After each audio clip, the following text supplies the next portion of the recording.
Now, the next thing I want to consider is how exactly we should think of the hedonism part of utilitarianism.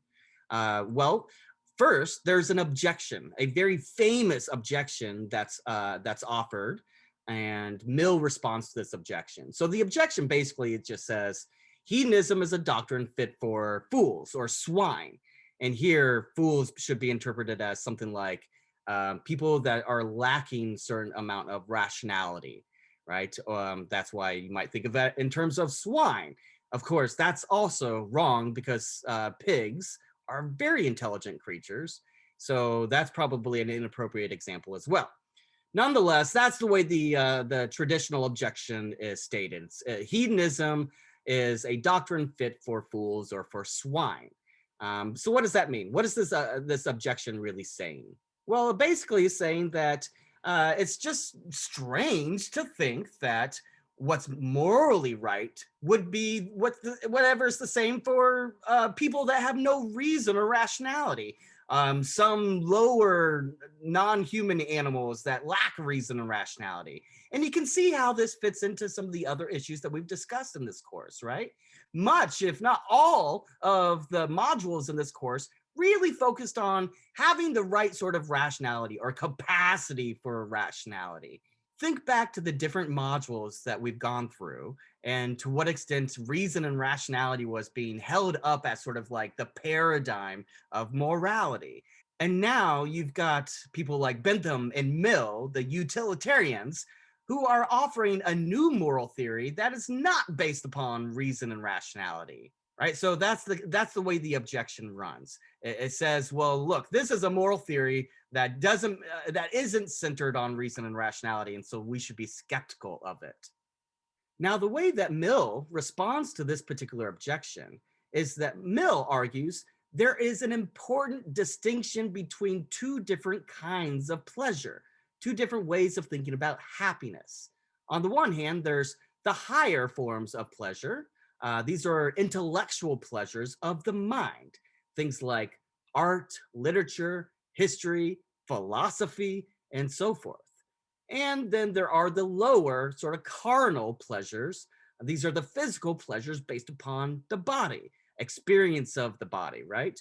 These are things like food, sex, being lazy, laying around in the sun. These are the sorts of examples that Mill discusses regarding these two different ways of thinking about pleasure: the higher intellectual pleasures and the lower base or carnal pleasures. So the way that Mill uses this distinction is to argue that, look, unrational folks or non-human animals, whether that be swine or something else, these sort of creatures can only experience the lower carnal pleasures. They can't experience the higher forms of pleasure insofar as they lack a capacity for the higher forms of pleasure, things like literature, philosophy, and so forth. And so Mill thinks that if you can experience both things, both forms of pleasure, another way of saying that is if you have a capacity for reason and rationality, then that means that you would prefer the higher forms of pleasure over the lower forms of pleasure. And so it's really this distinction between these two different forms of pleasure that allows Mill to get out of this particular objection. So let's think about the argument then that Mill offers. The argument is pretty straightforward. Mill thinks that higher pleasures are superior, both in quality and in quantity, to the lower pleasures, right? The lower pleasures like food or sex or whatever else, these things have a short duration, right? So every time you eat, you're going to digest your food and you're going to need to eat again in order to have that experience, that pleasure again. So the duration is going to be shorter and the quality is going to be worse too, right? So when you eat, that may give you some small pleasure, but it's not going to be a quality of pleasure compared to something like, literature or going to the theater or certain art forms or philosophy, right? Whereas the higher pleasures, according to Mill, have a much longer duration. So the quantity is much greater.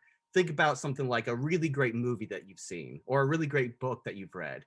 Mill thinks that this is going to last with you for a much longer period of time. You know, you may watch some movie that lasts with you the rest of your whole life, or read some book that makes a huge impact on who you are as an individual, and that stays with you the rest of your life. Right? So this is going to be a superior form of pleasure insofar as the quantity is much greater. Likewise, the quality is going to be much greater according to Mill, because something like watching a really, really great movie or reading a really great novel is just the feeling you get from that is far superior than the feeling you get from the lower base carnal pleasures. And so that's the basic sort of argument that Mill offers for why we should think that the higher pleasures are superior to the lower pleasures and why we would prefer the higher pleasures. But this leaves open a really important question about how we can actually know the difference between the two, right? How can we know whether something is a higher form of pleasure or a lower form of a lower pleasure? For Mill, the test to know whether something is a higher or lower pleasure is based upon whether or not, right? If some person, let's call them Smith, if Smith has the capacity for both higher pleasures and lower pleasures, then Smith would prefer the higher pleasures. And so, insofar as Smith prefers those things, then we can tell that those are higher pleasures. Versus, let's call up another person, Jones. If Jones lacks the capacity for the higher pleasures, then Jones will always go for the lower pleasures. And so that's a basic kind of intuitive way to make a distinction, to know the distinction between the higher and the lower pleasures.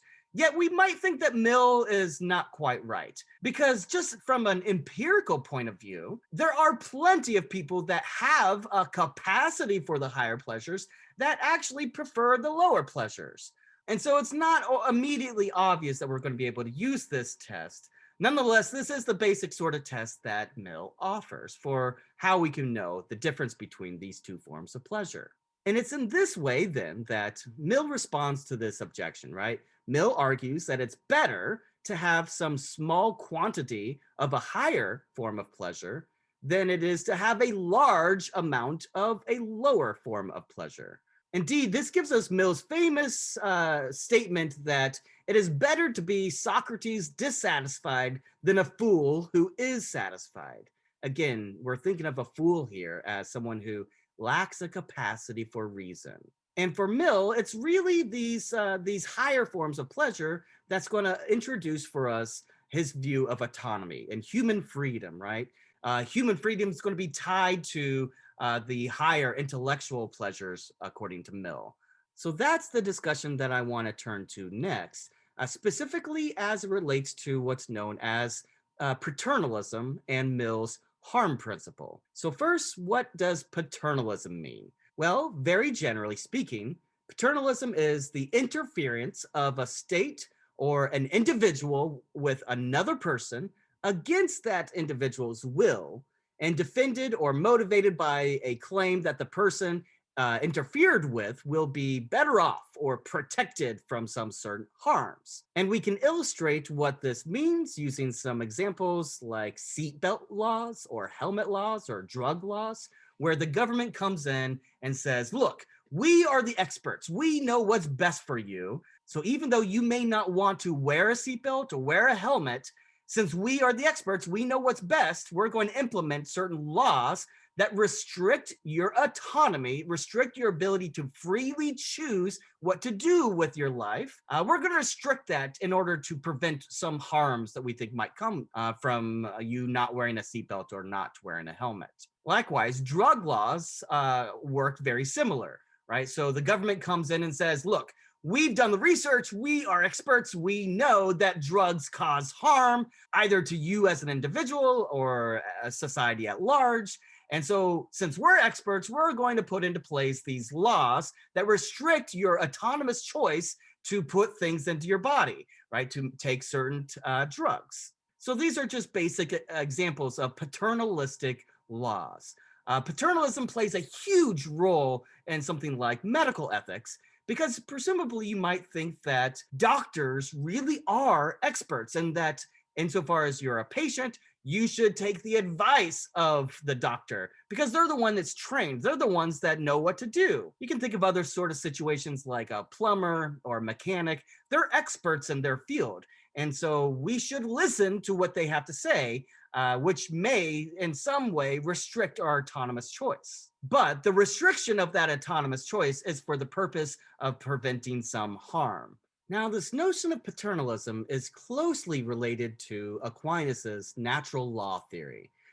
So natural law theory, remember from a few modules back, it tells us that the morally right thing to do is to act in accordance with the way that God has designed the world, according to what is natural, what is the natural way of doing things.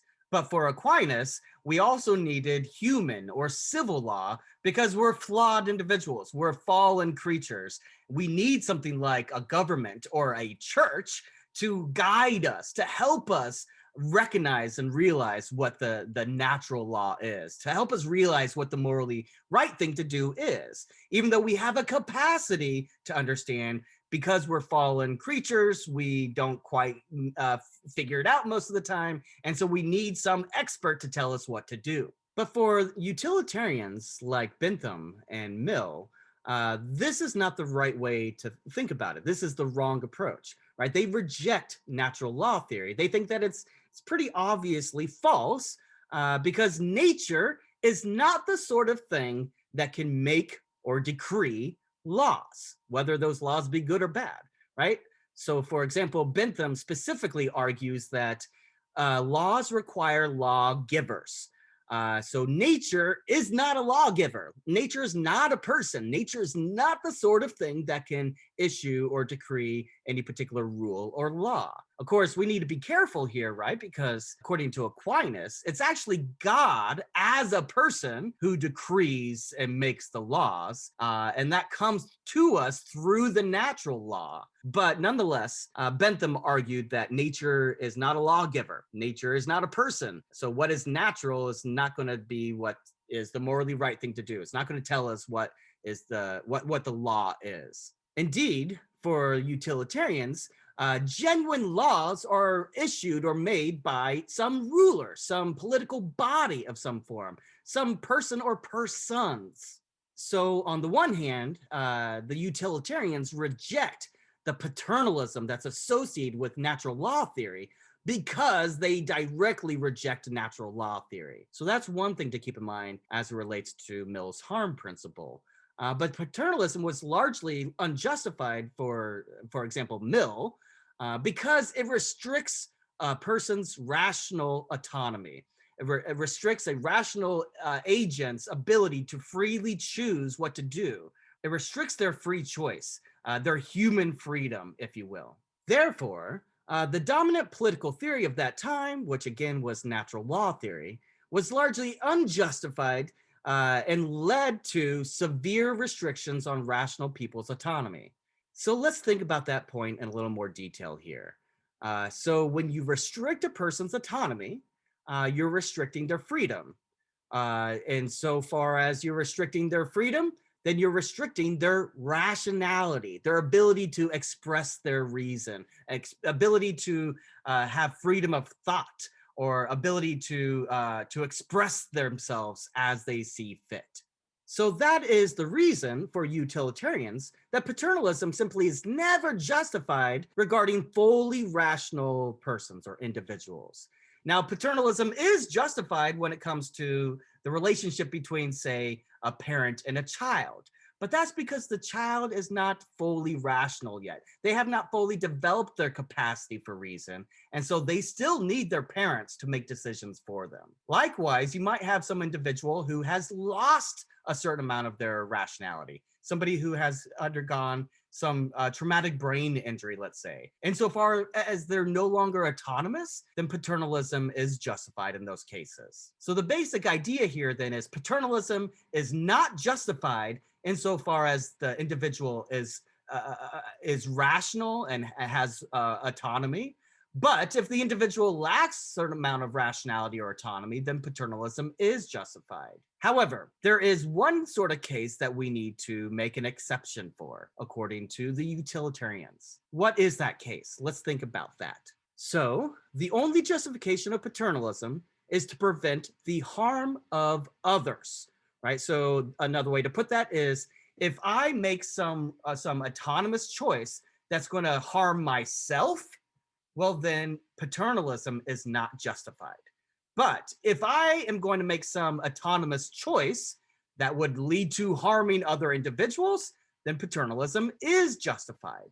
Take, for example, smoking laws, right? So if I smoke cigarettes in such a way that does not harm anyone else, maybe I'm doing it outside all by myself. Well, if the only harm comes to myself, then that is not going to be a justification of paternalism. But a good justification of paternalism would be if I'm smoking cigarettes like inside the car with my child in the back seat, or like inside of a public place or public restaurant, let's say. Another sort of example you might think of are laws relating to vaccination laws or wearing a mask mandates. This is a good example of paternalism and Mill's harm principle, right? So paternalism would be justified insofar as your choice to not wear a mask or not get vaccinated. If that choice could lead to harming other people, then paternalism would be justified. But if that choice only could harm you, if it couldn't actually harm anyone else, then it would not be justified. Hence, we get the name Mill's harm principle, right? It's called Mill's harm principle because it tells us when paternalism is justified. It's justified when it might harm other people, but it's not justified if the only harm would come to the person, myself, for example, making the choice. Indeed, we can see how this sort of view is grounded in utilitarianism. It's grounded in the idea of maximizing the most amount of happiness for the greatest number of people, right? Thus, paternalism is never justified regarding harms that might occur to the person making the autonomous choice to do whatever it is that we're concerned with. So by thinking about paternalism as it relates to Mill's harm principle, you should then be able to see the focus that utilitarians put on autonomy and rationality, right? So it's actually not a rejection of rationality or autonomy. It's just the opposite. It's putting rationality and autonomy in their correct place. It gives us a better understanding of the place of reason within the scope of a theory of morality, right? As well as we'll see here in a moment, a political theory. Indeed, then, this is a radical departure from the dominant view of political activity at the time, the view that's centered on Aquinas's doctrine of law and what exactly a law is.